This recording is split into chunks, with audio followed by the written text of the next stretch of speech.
760 milhões de dólares. Essa é a receita bruta que a Rússia vem tendo diariamente pela venda, pela exportação de petróleo. Isso devido ao conflito lá no Oriente Médio. E sem dúvidas, a Rússia é o maior vencedor dessa guerra. É isso mesmo, a Rússia praticamente dobrou o seu lucro com a exportação de petróleo. Se antes desse conflito era 12 bilhões de dólares por mês, após e durante esse conflito passou a ser 24 bilhões de dólares por mês. E isso, é claro, devido ao fechamento do Estreito de Hormuz, que está atualmente fechado para os Estados Unidos e seus aliados. Mas a gente tem relatos de outros petroleiros de outras nações passando pelo Estreito de Hormuz. Está fechado, completamente fechado para os Estados Unidos e seus aliados. E como ali passa 25% do petróleo mundial, a Rússia, e também aqui deixar registrado que também o Irã,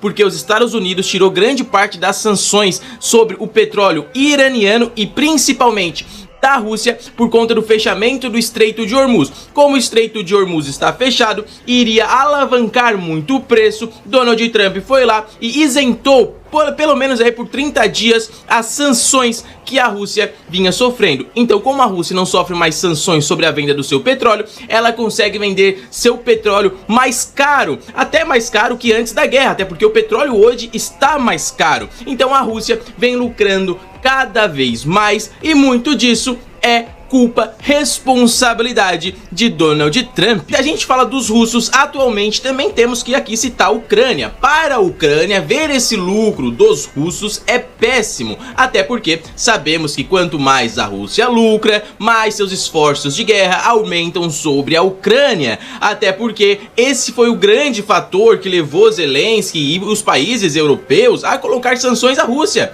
com a justificativa de temos que afetar a economia russa para que eles não tenham mais tanta força assim na guerra. Mas não funcionou, até porque se a União Europeia precisou colocar 19 vezes pacotes de sanções contra a Rússia, é porque nitidamente esse plano não deu certo. Agora, menos ainda, porque esses 19 pacotes de sanções não existem mais, pelo menos por um tempo. Ou seja, nesse momento é hora de Zelensky pensar consigo mesmo. Apesar das negociações estarem em pausa devido à guerra dos Estados Unidos contra o Irã, é hora de Zelensky repensar e aceitar um acordo contra os russos, com os russos, até porque a Rússia não vai desistir dos seus objetivos e a Ucrânia não vai vencer, não vai virar o jogo contra a Rússia.